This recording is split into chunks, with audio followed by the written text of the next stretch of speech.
Evan Centopani is one of the most respected and talented bodybuilders on the scene today. Recently, he has become the outspoken spokesperson for Prime Nutrition, a brash young supplement company making waves in the fitness industry. At his home in Connecticut, Evan sat down with Prime Nutrition's cameras to talk about the state of bodybuilding, the effects of social media on the sport, the act of balancing his personal and professional life, and why lately this has become even more of a concern for him. One of Evan's main criticisms of the way bodybuilding is portrayed today is the tendency for many of the athletes to fish for attention by making posts on Facebook and other social media sites to try to turn bodybuilding into an epic struggle that highlights only the suffering. He doesn't see it that way. I see it all the time. I see it in the gym, I see it online, I see it on Instagram. I see people who want to be recognized, right? They want to be that competitor. They want to win this.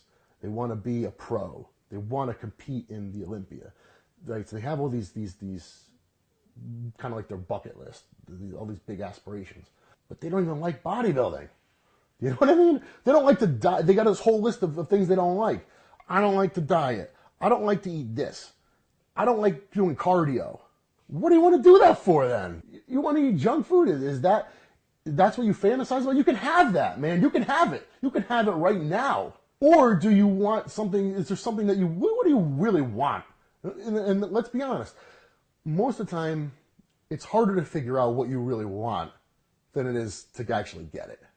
I think that for some people, if they worked a desk job, they would find a way to, portray it as the epic struggle. Like they could somehow equate that to leading the front line in a war. I don't want to use the word struggle. You know what I mean? It's not like that. Struggle is, adversity is, those are words like, okay, if I were sick with cancer, okay, and I can't bodybuild anymore, and I have no money coming in, and we're going to lose our home, all right? That's struggle, all right? That's adversity, okay? Adversity is not, well, should I spend 2 hours in the gym or 3 because I have to do an extra so many sets for my calves today, and adversity is eating this meal and it's chicken and rice, and I don't want to eat that again. That's not adversity, man. Adversity is you got no food, and you have no money to buy it. That's not me. As a young boy, Evan often struggled with his weight and body image. Discovering bodybuilding enabled him to transform his physique, and at the same time, produced an unexpected side effect, turning a chubby, shy kid into a confident athlete. As Evan quickly learned, there is a psychological transformation that accompanies a physical transformation. Look, I chose bodybuilding, right? I decided it was something I want to do. I didn't decide to do it because I wanted to ruin my life, right? Because I wanted to chain myself to the wall and just make my life a living hell. You know what I mean? And struggle through this and that. No, I chose bodybuilding because as a teenager, I thought it was something that was going to enhance my life. So, okay, I can go to the gym. I can change how I look physically. I can change how I feel about myself. I can feel better. I can look better. And that's what I did. And that's what it was for me. And that's what it still is for me. Okay, I get a certain high out of going to the gym. I love the gym. I like being there. Okay, is it hard getting under a bar and doing squats? With 500 pounds, 600 pounds? Yeah, it's hard. Is it great while you're doing it? Maybe not at that exact moment, but as soon as that set is over, it's, I did that. You know what I mean? That is awesome. I like that. For Evan, bodybuilding has always been a positive force in his life and never something to suffer through. He embraces the diet and especially loves spending time in the gym. For this Olympia contender, success in this sport or success in any aspect of life comes down to one simple thing: hard work. One thing I've learned throughout my life, it's probably best to do things I don't like doing. Whether it's heavy squats or it's, anything. Usually if something makes you uncomfortable, it's probably a good idea to keep doing that until it's not uncomfortable anymore. The ultimate goal of all the hard work And bodybuilding's greatest honor is, of course, the Olympia. Evan has made his bid for the Sandow on 2 occasions, in 2012 and 2013. But he explains how he keeps that experience in perspective by remembering what is truly important about achieving that level of success. Certainly standing on the Olympia stage is exciting. To be totally honest, I don't think that my career or what I've done as a bodybuilder has hit me. It probably won't hit me until I'm done with it. And it's, 5-10 years down the road, I'm on to the next thing. And I look back and I say, wow, I did that and I went here and, this, I used to look like this. So it'll probably sink in then.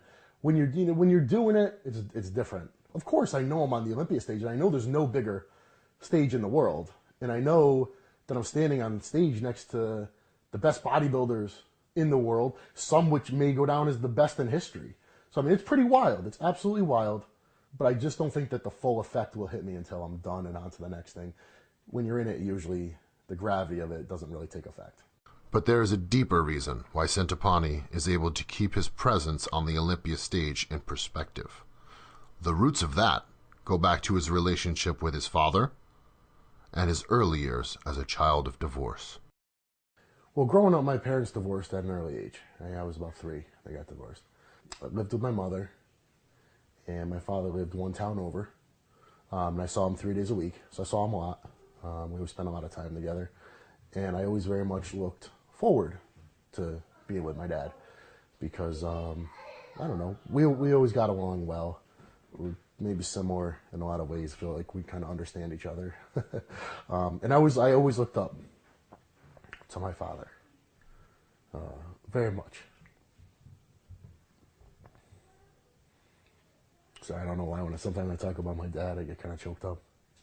It's been 3 years that he was diagnosed with a rare form of cancer called neuroendocrine. He's had 2 major surgeries. One, they removed his right lung. He followed that up with a course of chemotherapy as just kind of a preventative thing to kind of clean up whatever may be residual. Before he could even finish that course of chemotherapy, they found a couple tumors in his chest and in his neck. So he went in for his second major surgery at the end of last year, which they had to do a full sternotomy and open up his chest and remove tumors there. They had to cut his neck from side to side. They had to remove one of his carotid arteries because there was a tumor.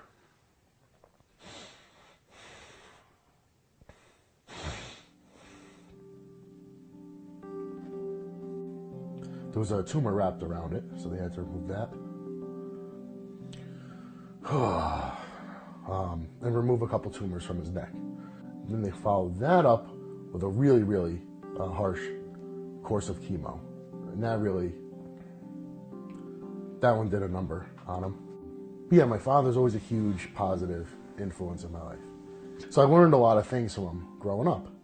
I know probably everybody looks at their father as the biggest, strongest guy and, someone who can do anything and he knows everything. Really always looked at my father that way. And still to this day, still always very impressed with everything that he knows and everything that he has the ability to do. I always saw my father as a determined person. Maybe so far as to say that he's stubborn, but really never gave up, doesn't give up on things, and always just looks for a way, whatever way there is to make something work, he'll find a way to fix it, His experience with his father's struggle has reinforced something his dad said to him when he first got into bodybuilding. Just don't do anything stupid. Think twice when it comes to your health. Obviously, this advice is hitting home even more now, especially since the birth of his daughter. If being the #1 bodybuilder in the world was all I cared about, then I would probably go down that road. I wouldn't care about my health. I wouldn't care about anything else. I would just do that. But that's not the approach I take. That's not how I feel about it. So for me, I want to get on stage next time and I want to be significantly better. Okay, and I feel that I have the potential to be. But to do it in a safe way, at least what I consider to be a safe way, takes a little bit more time. Things are pretty good. We live what I consider to be a pretty good life. It's pretty normal. Like I look around at a lot of other people and I say, geez, their life is chaotic. They don't sit down for dinner. together. Their life is just chaos. Now, I feel that my life is pretty calm. I'm not saying it's easy, but I think most things are what you make them. It's like a situation could be as easy or as difficult as you make it. If you want to complicate it, you could certainly do it. Someone life's biggest problems or questions have the most simple answers. Although it sometimes doesn't always seem that way. The coming year will certainly be an interesting one and may determine Evan's future as a competitive bodybuilder. And Prime Nutrition's cameras will be there throughout his contest preparations. Subscribe to our YouTube channel to follow along as we post updates in the coming months. We've got a product in the works right now. We've been working with John Meadows, right? Formulating his intra-workout drink. It's a combination of highly branched cyclic dextrins, very bioavailable, quick carbohydrate, combined with free-form amino acids, essential aminos, in about a 2-to-1 carb to amino ratio. Naturally flavored, naturally sweetened. Awesome. I used it for about 2 weeks straight. Well, we've been going through different prototypes, different flavors and things like that. Love it. It is a real product. Because there's some products that are great that maybe you don't feel them working, but they are doing something very good. But this is a product where you notice my recovery, like, immediately was improved. The last time I was really excited, about a sports product, it's been a while. A lot of them, it's the same old stuff, And I'm all about the basics. But this product is good. And it's good, honestly, it is basic. It is basic, but it works.